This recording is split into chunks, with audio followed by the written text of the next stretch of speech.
사랑하는 성도 여러분, 오늘 본문은 아모리 왕 시온과 바산 왕 옥을 멸하는 사건입니다. 이 두 왕이 다스리던 땅은 요단강 동편, 지금의 요르단 지역에 해당합니다. 이 전쟁은요, 이스라엘 정복 전쟁에서 최초의 승리로 기록된 전쟁입니다. 그래서 시편을 비롯해서요, 성경 곳곳에서 이 전쟁이 언급됩니다. 이 전쟁이 특별한 의미를 갖는 이유가 있습니다. 원래 하나님이 약속하신 가나안 땅은요, 요단강의 서편이었습니다.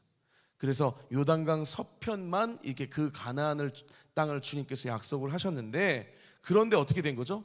동편 땅까지 얻게 된 것입니다. 이 전쟁을 통해서요. 한마디로 하나님께서 보너스로 주신 땅이었다는 거죠. 보너스 싫어하시나요? 예, 원래는 요단강 서편만 하나님께서 주시는 건데 오늘 머리가 조금 뭔가 이상한 것 같은 느낌이 들기도 하고, 예, 저의 머리를 보지 마시고 하나님만 보시길 축복합니다. 네, 제 오늘 머리가 조금 이러시니까 비로소 웃으시네요. 자, 다음에는 뾰족머리를 하고, 예. 보너스 다들 좋아하시죠? 원래는 하나님께서 요단강 서편만 주셨는데, 약속하셨는데 이 전쟁을 통해서 동편까지 얻게 되었다는 거예요. 그렇다면 하나님께서 이 요단강 동편의 땅을 이스라엘에게 주신 것에서 우리가 받아야 할 메시지는 무엇일까요? 우리 같이 그 은혜를 살펴보고자 합니다. 첫째로요, 방해가 오히려 축복이 될 수 있다는 겁니다. 우리 한번 따라해 볼까요? 방해가 축복이 될 수 있다. 우리 인생에도요, 이유 없이 막히는 일이 있습니다. 분명히 나는 편안하게 가고 싶은데요, 자꾸만 내 앞에 장애가 생기고요, 예상하지 못한 충돌이 생기고요, 억울한 일을 당할 때가 있습니다. 본문의 이스라엘도 마찬가지였습니다.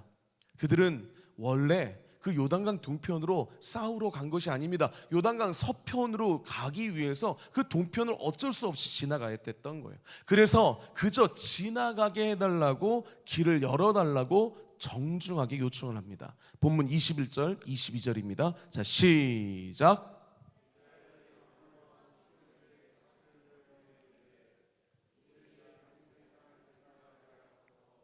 우리가 밭에든지 포도원에든지 들어가지 아니하며 우물물도 마시지 아니하고 당신의 지경에서 다 나가기까지 왕의 큰 길로만 지나가리이다 하나. 아멘.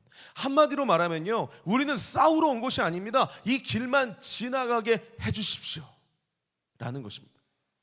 그런데 시온의 반응이 어땠습니까? 23절입니다 자, 시작. 시온이 이스라엘이 자기 영토로 지나감을 용납하지 아니하고 그의 백성을 다 모아 이스라엘을 치러 광야로 나와서 야스에 이르러 이스라엘을 치므로. 아멘. 허락하기는커녕 어떻게 하죠? 먼저 쳐들어옵니다. 원하지도 않는 싸움이 벌어져 버린 것이죠. 나는 싸울 생각도 없는데 왜 자꾸 저러지? 왜 나에게 어려움을 주지? 이런 상황입니다. 그러나 바로 이 불필요해 보이는 싸움 때문에 이스라엘은 생각지도 못했던 그 요단강 동편 땅을 얻게 되는 거죠. 그러니까 태클을 걸어온 쪽이 결국 복의 통로가 되어버리는 상황이 되었다는 거예요. 우리 인생에도요, 어려움이 심합니까? 이스라엘의 난관이 오히려 그 이스라엘의 축복이 되었고, 오히려 그 땅이 유산이 되었듯이요, 지금 저와 여러분이 겪는 그 어려움이 하나님의 선물이 될 수 있다는, 하나님의 선물로 다가오고 있다는 신호일 수 있다는 겁니다. 아멘이십니까? 장애가 축복이 대한 이야기가 있죠. 세계적인 호텔 체인 홀리데이인 아시죠? 그 홀리데이인 창업자가요, 원래 목공소 직원이었다는 거 아십니까? 경기 불황으로 잘 다니고 있던 그 곳에서, 목공소에서 해고를 당해서요, 그는 이곳저곳을 막 이렇게 돌아다니다가 마지막으로 여관을 하나 열게 되었고요, 결국 그것이 홀리데이인이라는 세계적인 그런 호텔로 성장을 한 것입니다. 목공소에서 쫓겨난 그날이 사실은 축복의 시작이었다는 거죠. 마찬가지입니다. 하나님께서 때로는 우리를 더 크게 사용하시기 위해서 어떤 일을 막으실 때가 있고요, 오히려 어려움을 당하게 하실 때가 있고요, 그래서 더 새로운 세계로 나아가게 하시고 그것이 축복의 시작이 되게 하실 때가 있다는 것입니다. 그래서 신앙에서는요, 단기적인 시각을 가지고 일희일비하면 안 된다는 것입니다. 하나님께서 함께 하시면 반드시 승리한다, 반드시 이긴다. 그 주님은 지금도 죽으신 하나님이 아니라 지금도 살아계셔서 부활하셔서 나와 함께 하시는 그 역사하시는 주님이시다. 이 믿음이 우리에게 있길 소망합니다. 그것을 내가 믿으면, 그 부활의 소망이 있으면, 그 부활 신앙을 살아내고 있으면 쉽게 원망할 수 없다는 것입니다. 내 신앙이 하나님의 섭리를 믿는 신앙이고 하나님의 살아계심을 믿는 신앙이면, 그래서 하나님께서 모든 것이 합력하여 선을 이루게 하신다는 그 하나님이심을 믿는다면 쉽게 남 탓을 하지 않는다는 것이죠. 그런데 우리 주변에 보면요, 항상 남 탓하는 사람들이 많습니다. 누구 탓, 가족 탓, 교회 탓, 심지어는 날씨 탓. 오늘 하여튼 마음에만 걸리면 다 탓하는 거죠. 항상 탓한다는 것은 사실 무엇을 말합니까? 하나님의 섭리를 믿는 신앙이 아니라는 것입니다. 할렐루야. 하나님께서 이런 일이 있을지라도 합력하여 선을 이루실 거야. 하나님께서 살아계셔, 나와 함께 하셔. 그 믿음이 우리에게 있기를 소망합니다. 그래서 우리 성도는요, 탓하는 신앙이 아니라 덕분의 신앙이 되어야 하는 줄 믿습니다. 우리 한번 옆에 분에게 한번 고백해 볼게요. 탓하지 말고 덕분의 신앙이 됩시다. 자, 한번요. 탓하지 말고 덕분의 신앙이 됩시다. 일본의 세계적인 부호이자 사업가인 마쓰시다 고노스케 회장은요, 94세로 타계할 때까지 대기업의 총수로 일했다고 합니다. 그런데 그분이 했던 말 중에 자주 즐겨 쓰던 말이요, 덕분에라는 말이었다고 합니다. 성공의 비결을 묻는 사람들에게요, 그는 이렇게 말했습니다. 나에게는 하늘이 주신 세 가지 은혜가 있습니다. 가난한 것, 허약했던 것, 못 배운 것. 이 세 가지 덕분에 성공했습니다. 여러분, 이 세 가지가 좋아 보이는 건가요? 아니죠. 불행처럼 보이지 않습니까? 그러나 가난했기 때문에 어려서부터 성실함을 배웠고요, 못 배웠기 때문에 끊임없이 배우려다가 성장했고요, 몸이 약했기 때문에 건강을 잘 관리해서 장수를 했다는 겁니다. 여러분, 고 한경진 목사님도요, 어릴 때부터 몸이 약하셨고요, 27살 때는 폐 하나를 절제하셨다고 합니다. 이렇게 잘라내셨다고 합니다. 설교 중에 그래서 은혜가 좀 덜 되다 싶으시면, 이렇게 성도님들이 좀 이렇게 졸거나 좀 은혜가 덜 되다 싶으시면 이렇게 얘기를 하셨다는 거예요. 저는 언제 죽을지 모르는 사람입니다. 그러면은 아이고 그렇지, 그러면서 정신을 막 똑바로 차리면서 언제 죽을지 모르시니까 이 말씀을 들어야 되잖아요. 또 미안하잖아요. 그러니까 하여튼 그렇게 하면서 딱 은혜에 집중되셨다는 거예요. 성도들이 그래서 목사님을 위해서 금식 기도를 막 했고요, 그런데 그 기도하는 분들은 먼저 세상을 떠나셨고, 그리고 한경진 목사님은 98세까지 사셨다고 합니다. 할렐루야. 그러니까 이렇게 약할 때 하나님을 더 붙들면 오히려 더 강해지는 줄 믿습니다. 내 가정이 어려운 덕분에 내가 주님을 더 의지했고, 내 사업이 힘든 가운데 더 그래서 하나님 의지했고, 내가 주님 이것 때문에, 이거 덕분에, 이거를 탓하는 게 아니라 이거 덕분에 내가 더 하나님 만나고 하나님의 능력을 입고 경험하고 강해졌습니다. 이게 바로 하나님의 섭리를 믿는, 하나님을 믿는 성도의 신앙인 줄 믿습니다. 그렇기 때문에요, 남을 사랑하는 성도 여러분, 절대로 우리가 남 탓하지 마시길 축복합니다. 우리 한번 다시 한번요, 남 탓하지 맙시다. 할렐루야. 우리에게 어떤 상황이 왔을지라도요, 우리는 반드시 주님이 살아계시기에 최후 승리할 줄 믿습니다. 우리 교회 안에도요, 우리 가정 안에서도요, 허구한 날 남 탓만 하는 것이 아니라 하나님의 은혜 덕분에, 하나님이 살아계시니까, 하나님이 함께 하시니까 승리할 거야. 이거 덕분에 우리가 기도하게 하셨고, 이거 덕분에 우리가 더 하나님 능력 경험할 거야. 이 믿음의 고백들이 넘치는 우리 가정에, 우리 교회에, 내 사업장에 이 고백이 넘치길 주의 이름으로 축복합니다. 그래서요, 그 믿음은 내 믿음대로 될지어다. 할렐루야. 그 믿음의 고백을 들으시고 그 믿음대로 역사하시는 그 주님을 경험하는 우리 모두가 되길 주의 이름으로 축복합니다. 그래서요, 정말로 주님께서 예비하시는 그 보너스를 받으시길 축복합니다. 그래서 원래 요단강 서편만 딱 약속하셨는데 동편까지도 받는 그런 이스라엘의 축복, 그런 축복처럼요, 우리들도 때로는 막히는 것 같고, 왜 이런 쓸데없는 일이 일어나도 주님께서 그렇게 하시려나 보다, 이렇게 하시려나 보다, 하나님 살아계시지, 그런 믿음의 기도들이 나오시길 주의로 축복합니다. 둘째로요, 참고로 둘째로밖에 없습니다. 셋째는 없습니다. 좋으시죠? 자, 둘째로요, 기도와 순종을 동시에 행해야 한다는 거예요. 믿음으로 사는 것이 좋다는 것은 우리 압니다. 그런데 막상 현실로 내가 그래 믿음으로 사는 것 당연하지, 뭐 믿음으로, 그런데 현실로 들어오면 두렵죠. 현실은 낭만이 아니죠. 그래서 현실 속에서 우리가 꼭 붙들어야 할 것이 있습니다. 바로 기도와 순종의 균형이라는 거예요. 출애굽기 17장에 나오는 아말렉과의 전쟁 기억하십니까? 여러분, 어떻게 전쟁을 이스라엘이 승리하게 됐죠? 산 위에서 손을 들고 기도하는 모세의 그 요소가 있었고요. 그리고 산 아래에서는 누가 싸웠죠? 여호수아가 실제적으로 싸우는 그 두 가지 요소가 함께 있었다는 거예요. 우리의 신앙은요, 균형입니다. 한쪽만으로는 안 된다는 거예요. 오늘 본문도 그렇습니다. 전쟁을 나가야 하는데 쳐들어오잖아요. 다시 본문 읽을까요?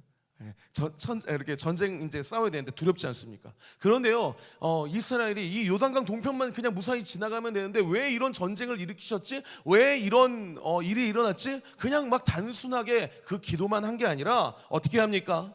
정탐꾼을 보냅니다. 본문 32절입니다. 자, 시작.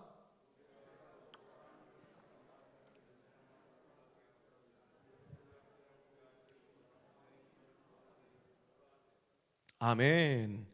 즉 믿음으로만 외친 게 아니라요, 상황을 살피고 또한 준비했다는 거예요. 여기 보면 정탐하는 모습 읽으셨잖아요. 할렐루야. 그러니까 이것은요, 이렇게 정탐하는 거, 상황을 살피고 준비하는 거 불신앙이 아닙니다. 오히려 하나님을 의지하는 사람답게 책임 있게 행동한 것입니다. 우리도 마찬가지입니다. 인생의 문제 앞에서 우리가 기도해야 합니다. 그러나 동시에 살펴야 하고 배워야 하고 준비해야 합니다. 할렐루야. 여기서 그런데 중요한 점이 하나 있습니다. 정탐을 해도요, 그 정보가 힘이 되는 사람이 있고요, 오히려 무너지게 하는 사람이 있다는 거. 그러니까 두 부류가 있다는 겁니다. 이게 바로 믿음 성숙의 차이입니다. 여러분, 가나안 정탐꾼을 한번 생각해 보십시오. 믿음이 있는 여호수아와 갈렙은요, 정탐이 힘이 되었습니다. 그렇죠? 할렐루야. 그거 보고서는 굉장히 좋은 땅입니다, 하나님이 함께 하시면 그들은 우리의 밥입니다, 그렇게 믿음으로 고백하죠. 그러나 믿음이 없는 나머지 10명의 정탐꾼들은 어떻게 하죠? 같은 땅을 보고도요, 좋기는 한데 거대한 거인들이 있습니다. 우리는 그들에 비하면 메뚜기와 같습니다. 차라리 안 봤으면 그냥 가서 싸웠을 텐데 정보가 오히려 그들을 무너뜨린 겁니다. 그래서 중요한 건요, 우리가 먼저 믿음으로 무장되어야 한다는 거예요.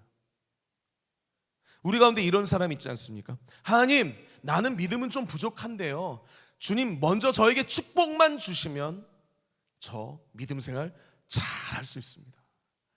네. 믿음 생활을 막 뭔가 잘하려고 먼저 하는 게 아니라 하나님 축복 내려달라고 막 그걸 기도하는 거예요. 그런데 이것은요, 절대로 통하지 않습니다. 믿음이 없으면요, 하나님이 주시는 그 축복 앞에서도요, 오히려 흔들리며 쓰러지기 때문에 할렐루야. 믿음으로 무장되어 있어야지만 하나님이 어떤 것으로 응답하시는지 흔들리지 않고 승리하기 때문입니다. 믿음으로 내가 먼저 무장되어야지만 적든 많든 하나님이 나에게 맡기시기만 하면 열매 맺는 인생이 되는 줄 믿습니다. 여호수아와 갈렙, 이 두 명과 10명의 정탐꾼 차이가 무엇입니까? 정보의 차이가 아닙니다. 믿음의 차이인 거죠.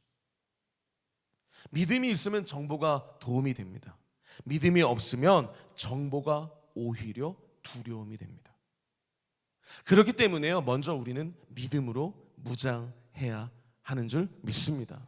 그리고 그 믿음을 가지고 기도하면서 순종하면 승리하는 줄 믿습니다. 그래서요, 우리가 단순하게 하나님께서 기뻐하시는 것이 무엇인지 알고 하나님께서 싫어하시는 것이 무엇인지 알고서는 끝나는 게 아니라 기뻐하시는 것은 순종하고요, 싫어하시는 것은 끊어내야 하는 줄 믿습니다. 사실 신앙생활은 복잡한 게 아니라 하나님이 원하시는 것을 내가 행하는 거고 싫어하시는 것은 안 하는 거죠. 아멘이십니까? 그런데 많은 사람들이 넘어지는 이유는요, 몰라서가 아니라는 거예요. 몰라서. 그 정보를 그냥 몰라서가 아닙니다. 알면서도 순종하지 않기 때문에. 할렐루야. 기도하면서 기도는 합니다. 기도는 해요. 그러면서 말씀 듣습니다. 내가 그렇게 해달라고 하면서 정작 그걸 향한 시도를 하지 않아요. 순종하지 않아요. 그러면 그 땅을 얻을 수가 없습니다. 할렐루야. 여러분, 사람 사이의 관계도 어떻습니까? 내가 그 사람을 사랑하면 그 사람이 기뻐하는 것, 좋아하는 것, 여러분, 그거를 하려고 내가 노력하지 않습니까? 내 아내가 예를 들어서 장미를 좋아해요. 예. 근데 내가 그걸 알면서 다른 걸 갖다 줘요. 그러면은 오히려 바꾸서도 모르면 모르겠지만 좀 기분이 덜 그렇잖아요. 알면 순종하고 그렇게 하면서 그것이 기쁨이 되는 것 아니겠습니까? 그 사람이 원하는 거, 정말 그 정보를 알면 우리가 그것을 해야 되는 것 아니겠습니까? 하나님과의 관계도 그렇습니다. 정말 내가 하나님을 사랑한다면요, 하나님께서 기뻐하시는 길을 택해야 할 줄 믿습니다. 여러분, 김만덕이라는 고기 파는 백정이 있었다고 합니다. 이 백정에게요, 두 사람이 같이 와서 고기를 샀는데요, 첫 번째 사람은요, 만덕아 고기 하나 더 그러고요, 두 번째 사람은 김서방 고기 한 근 주시게 그렇게 했다고 합니다. 그러자 처음 온 사람에게는요, 고기를 조금만 주고요, 두 번째 사람에게는 고기를 많이 줬다고 합니다. 그러니까 첫 번째 사람이 똑같이 이제 얘기했는데 왜 나는 고기를 조금만 주냐고 화를 냈더니 그 백정 김만덕이 이렇게 말을 했다고 합니다. 먼저 것은 만덕이가 자른 것이고 두 번째 것은 김서방이 자른 겁니다. 사랑하는 성도 여러분, 하나님 앞에서도요, 사람들 앞에서도요, 언제나 만덕이가 아닌 김서방으로 대하시길 주의로 축복합니다. 내가 상처 주는 말 대신 세워주는 말을, 싫어하는 행동 대신 내가 기뻐하는 행동을 해야 할 줄 믿습니다. 그러면 다툼이 없어지는 거죠. 하나님과의 관계도 그런 거 아니겠습니까? 내가 정보만 알고요, 그렇게 살아야 되는데 그것만 알고 끝나는 게 아니라요, 내가 하나님의 신실한 자녀로 내가 하나님께서 기뻐하시는 것을 더욱 열심히 살아간다면 더 하늘의 상급이 뭐겠어요? 더 사랑해 주시는 거 아니겠어요? 구원의 문제를 얘기하는 게 아닙니다. 우리는 자꾸 신앙을 구원과 상급을 자꾸 다르게 똑같은 거라고 착각합니다. 하나님을 생각할 때 여러분, 하나님께서 원하시는 것을 할 때 축복받는 거 당연한 거고요, 하나님이 싫어하는 거 하면 어떻게 되겠습니까? 하나님께 거역하면 하나님이 날 사랑하니까 회초리라도 드시는 거죠. 사랑하는 성도 여러분, 주님께서 원하시는 성도, 오늘 우리에게 주시는 것은 뭐죠? 기도와 순종이 같이 가야 된다는 거예요. 하나님의 말씀을 알고 그걸 위해서 기도하는 것뿐만 아니라 우리가 순종해야 되는 거죠. 그 기도를 향해 나아가야 되는 거죠. 그러니까 기도만 강조하는 사람도 아니고 행동만 앞세우는 사람, 둘 중에 하나만 선택해서는 안 된다는 거예요. 오늘 우리가 이 시간에 기도하러 나오신 것 주의로 축복합니다. 정말로 정말로 축복합니다. 그런데 기도만 하고 끝나서는 안 된다. 할렐루야. 정말로 주님께서 원하시는, 하나님이 기뻐하시는 성도, 하나님께서 그 주시는 그 축복을 누리고 얻는 그 성도는요, 그 말씀을, 하나님의 말씀을 듣고 하나님의 뜻을 분별하고 그리고 기도하면서 그것으로 끝나는 것이 아니라 순종으로 나아가는 사람인 줄 믿습니다. 여러분, 그렇기 때문에요, 저는 특별히 이번 행축이 하나님의 말씀에 대한 순종의 현장이 되었으면 좋겠습니다. 우리가 단순하게 막 기도하고 예배하고 그냥 끝나는 게 아니라요, 너희는 가서 모든 족속으로 제자를 삼으라고 말씀하신 그 주님께서 우리에게 주신 그 마지막 지상 명령, 그냥 우리가 단순히 알고 맞아, 우리가 신앙생활 하는 이유는 그냥 이 땅에서 내가 잘 되고 잘 먹고 잘 사고 그런 게 아니라 결국 우리에게 축복을 주시는 이유는 그 축복을 흘려보내라고 하는 거지, 그걸 알고 끝나는 게 아니라 여러분 순종으로 이어지시길 주의 이름으로 축복합니다. 이제 말씀을 정리하겠습니다. 오늘 하나님께서요, 요단 동편의 땅을 이제 정복하게 하신 사건을 통해 우리에게 주시는 교훈을 우리 봤습니다. 첫째로, 그 방해와 장애가 오히려 축복의 시작이 될 수 있다. 그렇기 때문에 우리는 원망하는 사람이 아니라 하나님, 결국 은혜가 되게 하실 줄 믿습니다 라는 고백하는 사람이 되시길 주의로 축복합니다.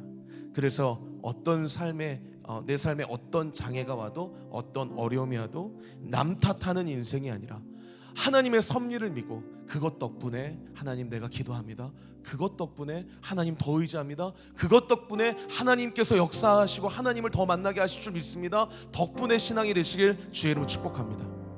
둘째로요, 그 전쟁을 통해서 그냥 기도만 하고 있는 게 아니라 정탐하면서 정말로 그렇게 노력하면서 하나님께서 이루시는 것들을 기도와 순종의 그 균형이 일어났던 것처럼 우리에도 신앙의 그 균형이 필요하다는 거예요. 기도와 순종, 내 믿음과 어떤 그 책임, 그 말씀과 행동, 그게 함께 가야 한다는 거예요. 할렐루야. 오늘 어떤 기도를 하러 오셨습니까? 그 기도가 순종이 되시길 주의로 축복합니다. 그래서요, 하나님이 가장 기뻐하시는 순종이 제사보다 낫다. 할렐루야. 우리의 기도, 주님, 제가 말씀드렸잖아요, 하나님 건강 주세요. 왜 건강 주어야 하느냐? 그 건강 가지고 내가 하나님 모르는 사람 전도하려고요. 내가 뭐 잘 먹고 잘 살고 그게 아니잖아요. 그게 아니라 하나님 저에게 물질 주세요. 왜 너에게 물질 줘야 되느냐? 그 물질 가지고 주님 모르는 사람 한 명이라도 밥 사주시면서 먹이면서 주님께 돌아오려고요. 여러분, 우리의 기도가 지경이 넓어지고 그 기도가 순종으로 이어지고 하나님께서 원하시는 그 참된 하나님의 마음이 합한 기도가 될 때 하나님께서 준비하신 그 땅을 얻게 되고 그 지경을 허락하여 주시고 하나님께서 예비하신 그 놀라운 은혜를 맛보게 될 줄 믿습니다. 그래서 그 하나님의 은혜 아래서 끝내 승리하는 인생, 믿음으로 열매 맺는 인생 되시길 주의 이름으로 축복합니다. 우리 말씀을 생각하면서요, 우리 같이 찬양을 할 텐데 우리 악보 좀 주시요. 우리 주가 일하시네.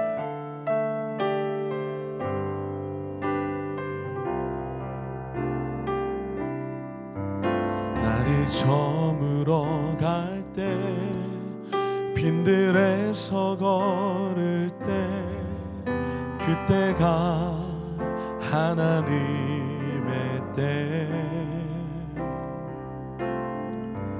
내 힘으로 안 될 때, 빈손으로 걸을 때, 내가 고백해 여호와 이래.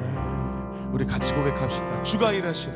주가 일하시네. 주가 일하시네.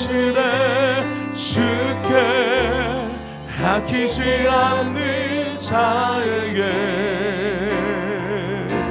주가 일하시네. 주가 일하시네. 신뢰하며 걷는 자에게. 우리 다시 한번 고백합시다. 날이 저물어 갈 때, 빈들에서 걸을 때 그때가 하나님 내 힘으로 안 될 때 내 힘으로 안 될 때 빈손으로 걸을 때 내가 고백해 여호와 주님이 일하십니다. 주가 일하시네. 주가 일하시네. 주가 일하시네. 주께 아끼지 않는 자에게 주가 일하시네. 주가 일하시네. 신뢰하며 걷는 자에게 우리 모인 이곳에 우리 모인 이곳에 주님 함께 계시네. 누리네 아버지 은혜. 적은 떡과 물고기지만 적은 떡과 물고기 내 모든 걸 드릴 때 모두 고백해 여호와 이래. 주가 일하십니다. 주가 일하시네. 주가 일하시네. 주께 아끼지 않는 자에게 주가 일하시네. 주가 일하시네. 신뢰하며 걷는 자 우리 두 손 높이 들고 고백합시다. 주가 일하십니다. 주가 일하시네. 주가 일하시네. 주께 아끼지 않는 자에게 주가 일하시네. 주가 일하시네. 주가 일하시네. 신뢰하며 걷는 자 우리 다시 한번 믿음으로 고백합시다. 주가 일하시네. 주가 일하시네. 주가 일하시네. 주께 아끼지 않는 자에게 아멘. 주가 일하시네. 주가 일하시네. 신뢰하며 걷는 자에게 믿음으로 걷는 자에게 믿음으로 걷는 자에게 신뢰하며 걷는 자에게 신뢰하며 걷는 자에게 할렐루야.